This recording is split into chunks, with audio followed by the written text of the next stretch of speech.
Omu kuba inspiring okuba legend mu kuyimba ngate nze baba w'omukulembeze agenda okukulembera Uganda mbadde nsaba mukubiri abayimbi wano ku Bugalo n'akalulu okuba ngate bali maaso wano mwana sichangu era basse mu busamaanyi okusinga goma bajukiza nti ati Katonda ffe yatuwa oyinza okuyita mnyongono ate n'omaliriza waki oyinza okuyita mukyayi w'enjayi n'omaliriza n'okola ki n'okikuba. So as long as you appreciate us, we're so thankful. Mwami zake nange okumpita wano okubanga ndi part of abavubuka bano webale nnyo webale ddala.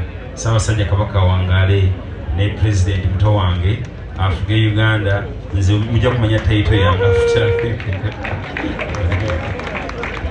omu kuba inspiring okuba legend mu kuyimba ngate nze baba w'omukulembeze agenda okukulembera Uganda mbadde nsaba mukubiri abayimbi wano ku Bugalo n'akalulu okuba ngate bali maaso wano mwana sichangu era basse mu busamaanyi okusinga goma bajukiza nti ati Katonda ffe yatuwa oyinza okuyita mnyongono ate n'omaliriza waki oyinza okuyita mukyayi w'enjayi n'omaliriza n'okola ki n'okikuba. So as long as you appreciate us, we're so thankful. Mwami zake nange okumpita wano okubanga ndi part of abavubuka bano webale nnyo webale ddala.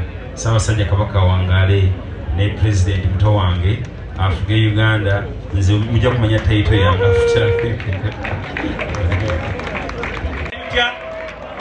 tuboole abo abatayimiridde nammwe kubanga kasita mubajjako amaanyi gammwe baba tebalina kye bagamba ggwanga babaagala kubanga mwaba baw'amaanyi ate ne babalyamu olukwe babeereeyo nga bagabana ssente mubiwulidde buli we batuula mu meeting nga bakwata ssente z'omusolo miliyoni 5 buli omu nga bamuwa. Kati balamu abayimbi bameka babeera mwezi enkuŋŋaana ne ssente mmeka ezandibadde zikuyamba ng'oli mu ddwaliro ze bawa omuntu oluusi ng'alinawo n'akasente n'okusinga mmwe abali wano. People power ke kaseera twebuuse tubuuke kubanga eno tayimu y'abavubuka era ke kaseera k'abavubuka okusalawo. Era mu kaseera katono ng'era ekibiina kya National Unity Platform kyekibiina kyokka ekya embracinga ebitone tulina ne department ya sports emipiira kigenda maaso mu bitundu ebyenjawulo n'ewalala yonna bigenda tuukayo. Mbadde mpita committee ya sports mujje mweyanjule mu bwangu.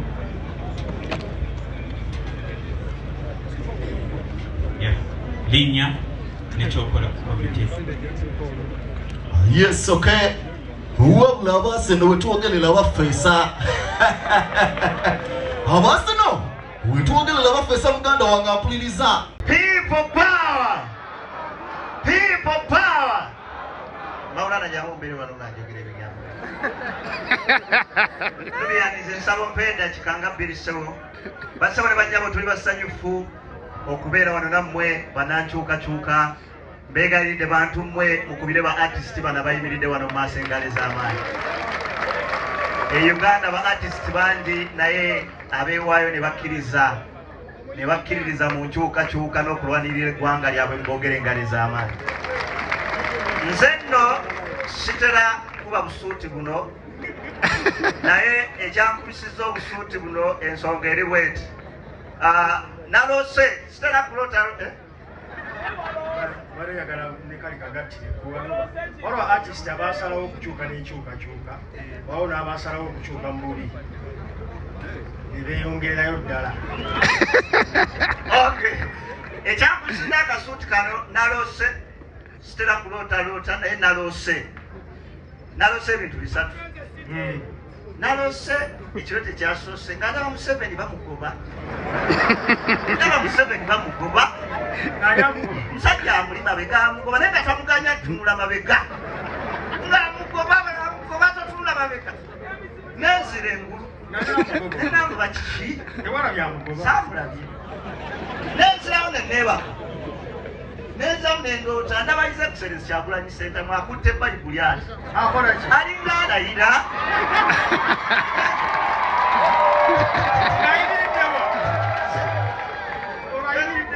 gezaako kujjukira we yabadde naye ng'alinga alayira bigambo tebivaayo naye ng'agamba I will protect this country. Ndagamba masini college. Simanyoro. Ngabyogera mu limiki. N'abandi bazungu. I will protect this country. Ndagamba bisika. Nemba mukanezire nkulu. Nakanzirewo neba. Olota mu series. When I saw the neighbor, kila nendota. Ngankubide essimu. Ani. His Excellency. Angamba unoyoga the President of the Republic of Uganda Chagulanyi Center. Nemubuuza kiki nangabona asobola okuba Prime Minister. Waliwo abayimbi abasigadde munansonyiwanzi bapita baabayawe. So Your Excellency. Toli muyimbi sewo. Toli muyimbi sewo. Kati nti weeyawudde ggolye. Ate nze waaba yawe. Eno tuli mu miyongono. Kabawubireko kale engeri gyali Excellency. Salamullahi ta'ala barakatu. Kambaleko bakyali bange mwenna abannuku bwe muti. Omanyi nze gye nva Butambala. Bw'oyawukanyeko eno mu industry gye mbeeramu. Ewaffe gye tuva teva muto. Ate nakulira Mityana zake zivuge. Kati ate nembeerako ne mu kibiina ekivaamu omukulembeze ngamba ng'ate ye Bobi Wine. Firebase ate nga bakyali bange. Firebase! Mbagala nnyo. Ntumidde mukyala wange Dumuna naye waali awo. Nkwagala nnyo webale kuuma Uganda. Ate nga ndabula kuno kulabula. Ndabula. Bannamawulire munkwate kano akantu. Ndabula. Omuyimbi alya ssente ng'omuwi w'omusolo tannaba kutereera, tannaba kufuna, tannaba amalwaliro mabi. Bannange kudombi. Mbagala nnyo bampita kabako magye ga ku ttaka. People power. Our power. Abamanya batuyita batumbe tutumbe tumene janguwana eno. Waliwo olulimi oluli mu kutambula tuli mu kutambuza tulabise dikiteeta. Oyogera akagambo ne kayitawo nga takategedde n'omupoliisi n'abuuzako buyisi. Misimi yanga nyingini mingi miyongono misimi nyami miyongono miyongono miyongono misimi nyami na mingi mingi nyongono miyongono miyongono miyongono miyongono miyongono kurabisa emudo misimi nyami ni nyongono miyongono misimi na miyongono miyongono miyongono na marwali yo mingi mingi nyingini miyongono minima mingi nyongono miyongono miyongono abasele kale misimi nyongono miyongono minima mingi miyongono miyongono miyongono Oyo Bobi Wine misimi na nyini nyimi na minyani yongono Franka kabo ya misimi na nyimi nyimi na minyini kati otuka ku bukoli oli omulala ngonyiga chikafira misimi nyumi nyongono yongono monya nyini minyi batumbeleze chalo. Thank you so much. Our power NUP everywhere. Yeah. The Arts, Entertainment, Sports Culture Department. Jagala kozesa eddakiika ntono nnyo bannabitona abali wano be introducing ejomuli. Just manya. People power. Our power. People power. Our power.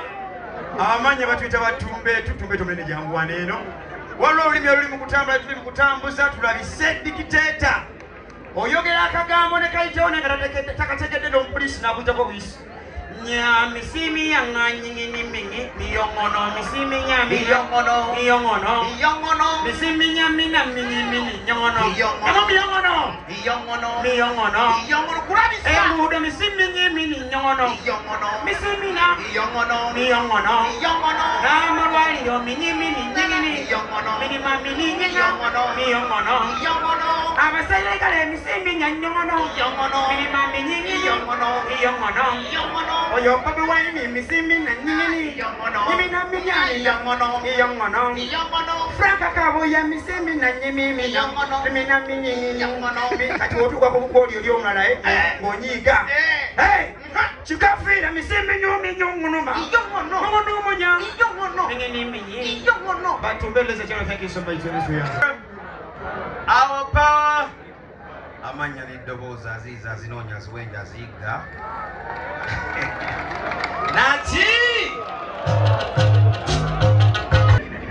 oba oyitidde mukyayi wanjaye oba oyitiddewa yenna aba artist okasita abantu baku appreciatinga eddoboozi ly'abantu eddoboozi lyaki oba miyomono alwoye awa sensise nnyo okuba part of you tonight and this is the biggest industry in Uganda ekulira ddala ku speed ey'amaanyi nti aba artist tebajja wano tebazze wano bawa ssente naye bazze okwongerako nga si bagule yenjawulo mbadde nsaamu ekubireko mu ngalo basawulirangalo tewali kampani eggulawo Uganda nga tetinize artist bwebuuza excellence wonna watandikidde wonna zi Coca-Cola, Shell to mention but a few bwebanga Nuupu ejjukira ba artist nga entity y'amaanyi bweti. So this is the future of Uganda.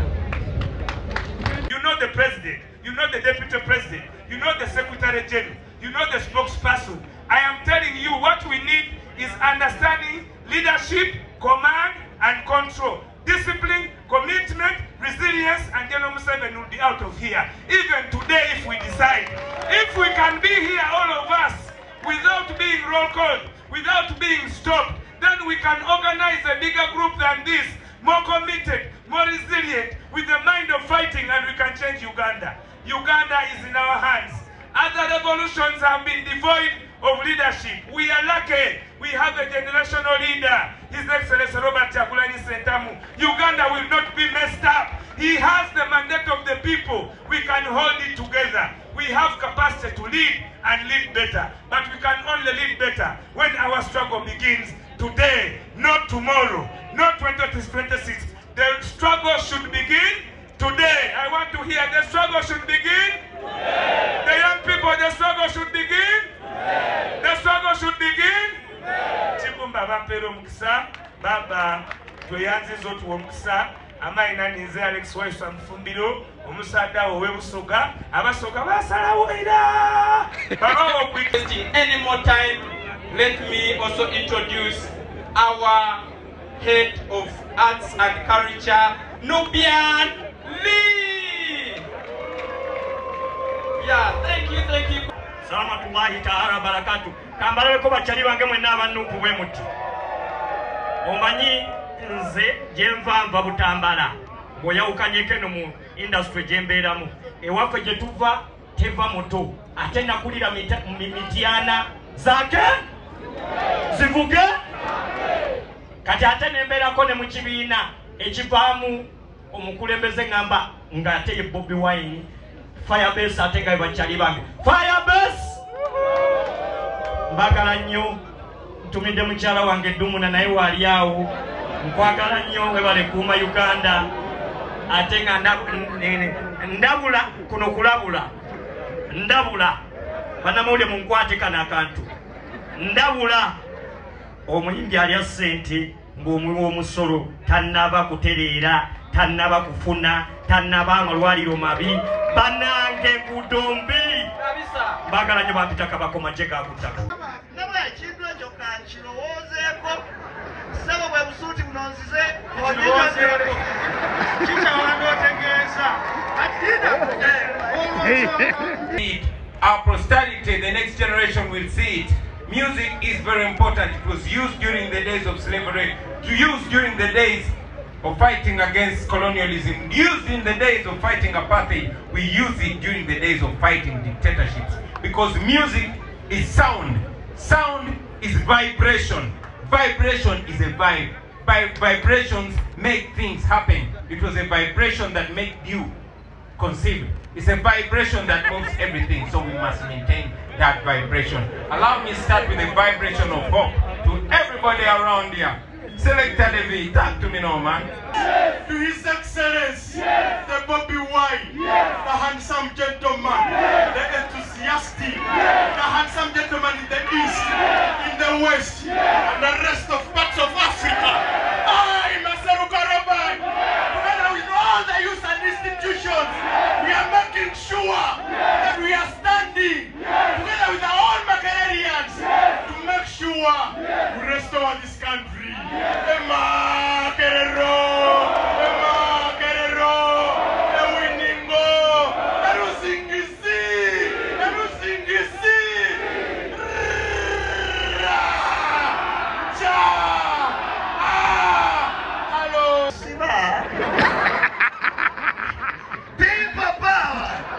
Thank you so much, Maulana.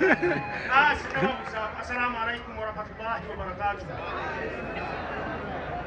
Assalamu alaikum wa rahmatullahi wa barakatuh. Abasiramu tukimanyi bulungi nnyo bwe tuba tulumba ku front tugamba ekigambo kimu nti ki? Tugamba tutya? Nga tufunyiza ki? Ensi emu.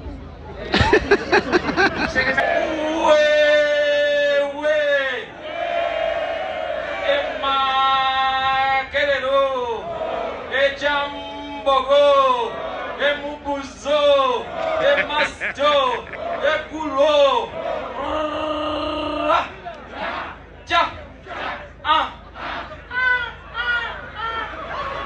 Messages. I will use a duration of 1 minute.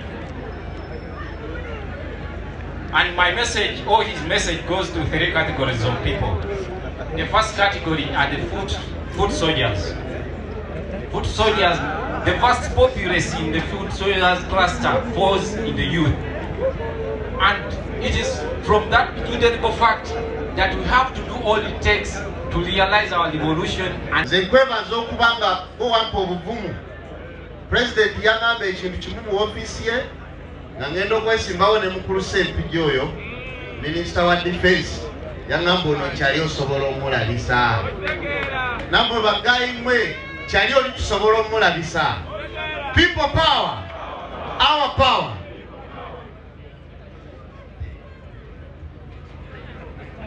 People power, our power. People power, our power. Ze nachimuli Helen omako mchala wa district ya Kalangala mubizinga byesese kinana mwebina. Eranga nze nyini mazzi gonna president yagamba agenyanja.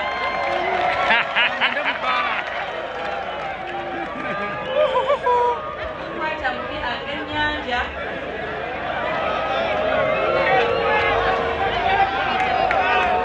Kunga.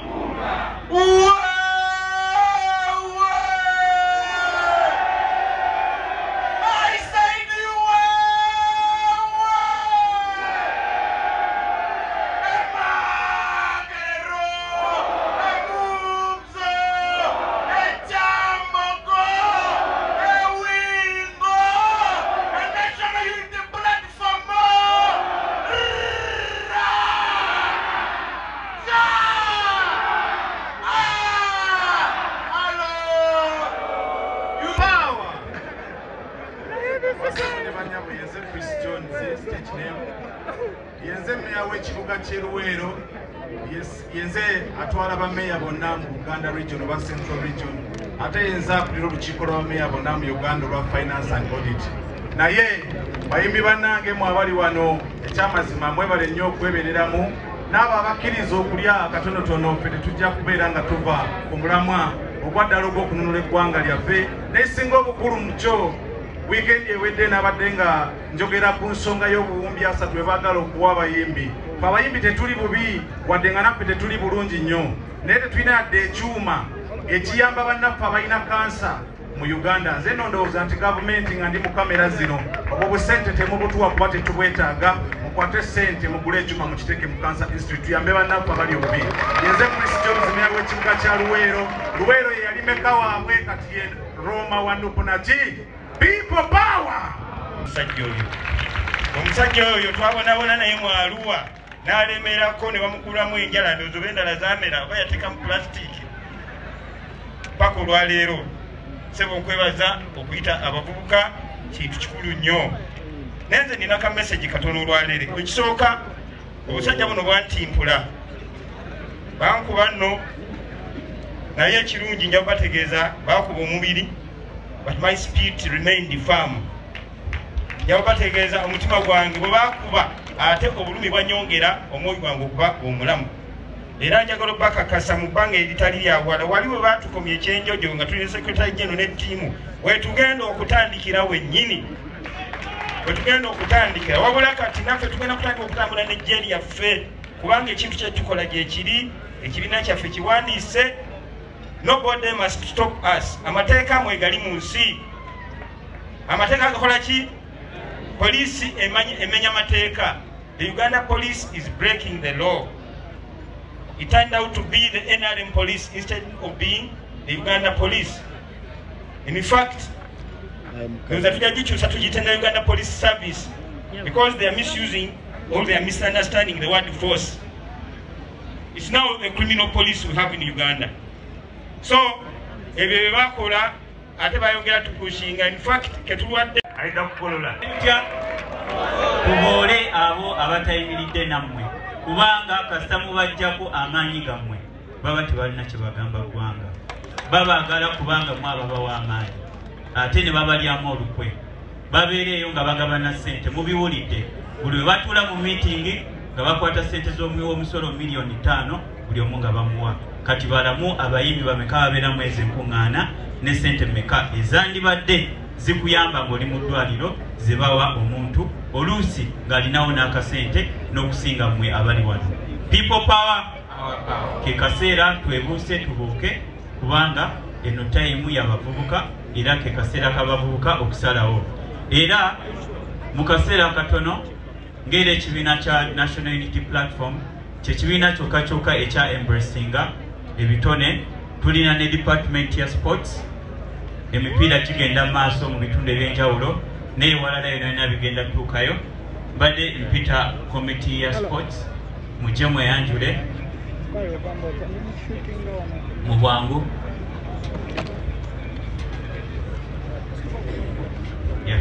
Linnya nekyokola ku committee. Yes, okay. Wabula abaseno wetuwogerera baffeesa abaseno wetuwogerera baffeesa muganda wange ampuliriza. Omusajja oyo twabonabona naye mu Arua n'alemerako ne bamukulamu enjala ndowooza oba endala zaamera oba yateeka mu pulasitiiki paka olwaleero. Sebo nkwebaza okuyita abavubuka kintu kikulu nnyo. Nenze nina ka message katono olwaleero. Ekisooka obusajja buno bwantimpula bankuba nno naye ekirungi nja kubategeeza bakuba omubiri but my spirit remained firm. Yabategeeza omutima gwange bwe bakuba ate obulumi bwanyongera omwoyo gwange okuba omulamu. Era njagala bakakasa mu bbanga eritali lya bwala wali we batukomya ekyenjojo nga tuli ne secretary general ne ttiimu wetugenda okutandikira wennyini wetugenda okutandikira wabula kati naffe tugenda kutandika okutambula n'ejje lyaffe kubanga ekintu kye tukola gye kiri ekibiina kyaffe kiwandiise. Nobody must stop us. Amateeka mwe gali mu nsi. Amateeka gakola ki? Police emenya mateeka. The Uganda police is breaking the law. It turned out to be the NRM police instead of being the Uganda police. In fact, the Uganda police service because they are misusing or they are misunderstanding the word force. It's now the criminal police we have in Uganda. So, ebyo bye bakola ate bayongera tukushinga. In fact, ketulwadde the time, this is the time for Museveni to go. Ne bwalibanga alemeddeko ne bwalibanga alemeddeko ate obululu ne bwalibanga abukuttemu ne bwalibanga akakuttemu. Leero luno lutalo ye mama omutabiyimba sigenda kuba ku kyenjogera. Leero luno lutalo ye mama twagoba akatengo lutalo bannange. Mwebale nnyo mwebale ddala. Tuli eno tuli kulumbe. Chairman tanafa. Tibuhabula yafudde. Omwana yafumbye eki? Era yali kyayiwanjaye ddala. Mr. President, the Deputy Presidents, our Secretary General, the spokespersons, our members of Parliament, the Youth League, led by Honorable Zake. Power! Kunga Uganda Kunga! Kunga NUP Kunga! Ladies and gentlemen, I'm by the names Asad and Majid. an audio producer. I want to take this opportunity to applaud all the youth who have gathered here today. Njagala kubeeyanza nnyo okujja luno lunaku ate njagala kwogera ebigambo ebitono nnyo, then we move forward to the next as arranged by the next programmers. Youth who have gathered here today, I would love to tell you that we must all get focused to the occasion as a youth of this generation. When you look at Uganda today, before even I go further, I have a few questions to pose to you. How many of you here, bamekabali wanonga mwina y'abantu bamwe bemuso okubira, if at all you are broke or you are against the wall, someone you can call naso kudukirira nakuyambirawo by show of hands. Ndoza mulaba ekiriwo mu ggwanga saawa zino. And what I know in this gathering, we have our fellow youth who are of different professions. We have lawyers, we have doctors, we have journalists, we have artists. But when you keep asking them of where they work from, of what or what they do, there is nothing they can ever tell you. Most of you who are here, you are comfortable. Power! Kunga Uganda Kunga! Kunga NUP Kunga! Ladies and gentlemen, I'm by the names Sadan Magic, an audio producer. I want to take this opportunity to applaud all the youth who have gathered here today. Njagala kubeeyanza nnyo okujja luno lunaku ate njagala kwogera ebigambo ebitono nnyo, then we move forward to the next as arranged by the next programmers. Youth who have gathered here today, I would love to tell you that we must all get focused to the occasion as a youth of this generation. When you look at Uganda today, before even I go further, I have a few questions to pose to you. How many of you here, bamekabali wanonga mwina y'abantu bamwe bemuso okubira, if at all you are broke or you are against the wall, someone you can call naso kudukirira nakuyambirawo by show of hands. Ndoza mulaba ekiriwo mu ggwanga saawa zino. And what I know in this gathering, we have our fellow youth who are of different professions. We have lawyers, we have doctors, we have journalists, we have artists. But when you keep asking them of where they work from, of what or what they do, there is nothing they can ever tell you. Most of you who are here, you are comfortable. Tuli basanyufu nga bana Kampala okukyaza delegation yeeno. Era ssekasaba abavubuka chokenga tomweziri mu moto. Kampala twayita bakansala babiri. Wano we watandikira tugende kasanda ng'ekintu kiwedde. Wano we watandikira people power. Ye wali okolerera. Power. People power. Laba mazima nenda bakini. Mwasomye ndamwena. People power. Our power. NUP. Everywhere.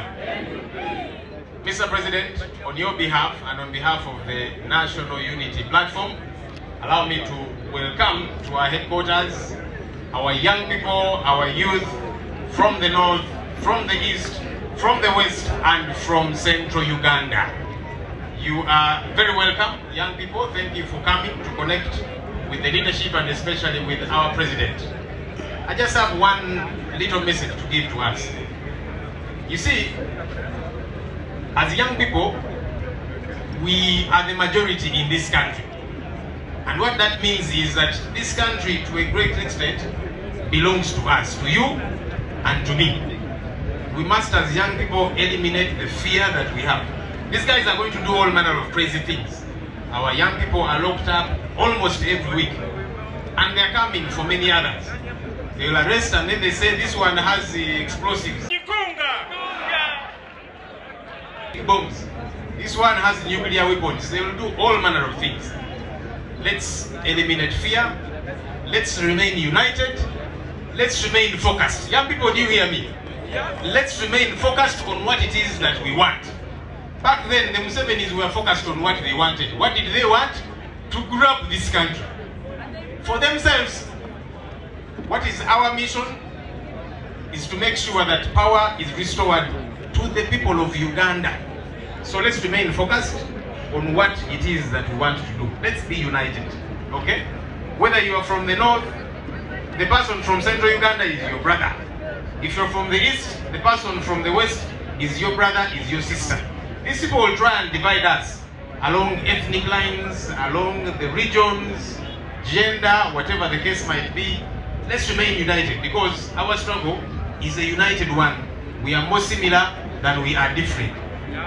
Bannange bwe tutakwatire wamu ffenna agali awamu ng'engalo mennyama. Twegatte tukwatire wamu nga bannansi naddala ffe abavubuka abato kubanga kye twagala y'enkyukakyuka si weewaawo. Kaakati bajjagezaako okutwawula nti gwe oli Muganda tokolagana na Munyankole. Ku lwaki ffenna tuli bannayuganda twagala nkyukakyuka kyanti kaakati mwe abakyoli temukolagana n'Abasoga. Ku lwaki ffenna tuli bannayuganda munaye bwe tuba twawulayawulamu awo bajja kusobola okukola kusigala nga bakola bye baagala okukola. Naye bwe tukaatira awamu ffenna munaye kijja twangwira. Tetugenda kulwawo nnyo. It's about to rain. I am going to request each of my colleagues to just say their name and the constituency. Please listen. Kasita bajjawo eno ennyanja ffenna tugenda kufa tukole ki? Tugwewo. Ensonzi yagamba etya nti nze ne Mutosi mpangaalirayo ne bw'ojjawo ennyanja ne bwevaawo ngenda kusigala nga mpangaalira Mutosi. Ki ekyabaawo? Ennyanja ne bagijjawo era empuuta nekola ki? Nefiira mazzi. Naye olw'okubanga ettosi liri ekyaliwanga amazzi ne libeera nga libisi yabeeranga nnyanja. Ettosi lyatandika okukala pola. Batuyita Samia Chawa nga ku TikTok tuli mama jo tata Jona era nga tuli bannankyukakyuka. Come what may what come. People power! Our power! People power! Our power! Amanya ndi Sami era tuli mu Samia ndi Shawa naffe tuli bankyukakyuka. Tubeereko tujjako dictator. Waliwo abayimbi abasigaddeeyo munansonyiwa nze bampita baaba yawe. So your excellency. Toli muyimbi sewo. Toli muyimbi sewo. Kati nti weeyawudde ggolye. Ate nze waaba yawe. Eno tuli mu miyongono. Kabawubireko kale engeri gyali excellency. Over Syria or Libya, if those who are superior mistreat those who are inferior, any day, any time, those who are superior can turn to be the ones who are inferior. The day Ugandans will rise up, at least you will feel the burden of what Ugandans have suffered for all this situation. The last message goes to colleagues in the institutions. We know history has it, and divinity can defend it, that across the globe all revolutions have been realized with the energy and front of students across universities and institutions. Even the Musevenis, he had to recruit the Kahindo, Tafides and the likes from Mackay University. Colleagues are us if relinquishing is an option on our table. Thank you so much. People power! People power! Our power! Institutions, Institutions, please get down and head where the Mr. Owoyitidde mukyayi wanjaye owoyitiddewa yenna aba artist kasita abantu oku appreciatinga eddoboozi ly'abantu eddoboozi lyaki oba miyongono alwoye awa sensei nnyo okuba part of you tonight and this is the biggest industry in Uganda ekulira ddala ku speed ey'amaanyi nti aba artists tebajja wano tebazze wano bawa ssente naye bazze okwongerako nga si bagule yenjawulo mbadde nsaamu ekubireko mu ngalo basawuliragalo tewali kampani eggulawo Uganda nga teteninze artist webuuza excellence wonna watandikidde wonna zi Coca-Cola, Shell, to mention but a few. bwebanga nuupu ejjukira ba artist nga entity y'amaanyi bweti. So this is the future of Uganda. It's tough, the tough must get going, especially when leaders become misleaders and mentors become tormentors. When freedom of expression becomes the target of suppression, opposition becomes all our opposition. Thank you.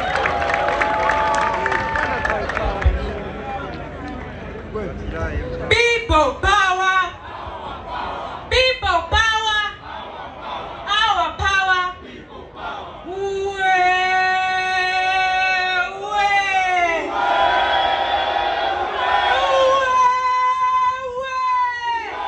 President, Makerere University, and I just want to say something small. As we are here, we represent the young people. That we, the young people of the youth, we are the future of this country. Tomorrow when they're not paying medical interns, it's me who is affected. The next day when they're not paying engineers, one of us will be affected. So all we can say is that let us raise up, let us stand, and let us fight for what is ours. Thank you very much. People power, and our power.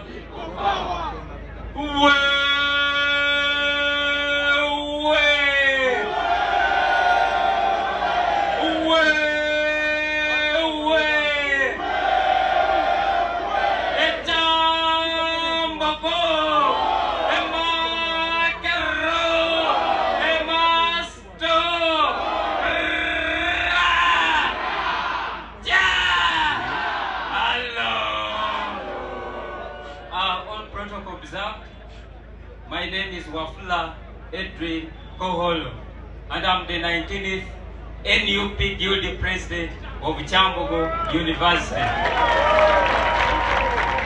We as the youth, we cannot afford to see our country in the current state. Let me take this opportunity now to invite our Deputy Presidents, Mama Jole and Mama Zedriga. Njogera eri kwa muvubuka esawa eno ngakuwa mu bitundu ensavu mwe bitane bikole gwanga Uganda egudeyo ka ko singo okuwambibwa ko singo what about it? What are you saying now? What about that? What are you saying now? What about the doctors? What are you saying now?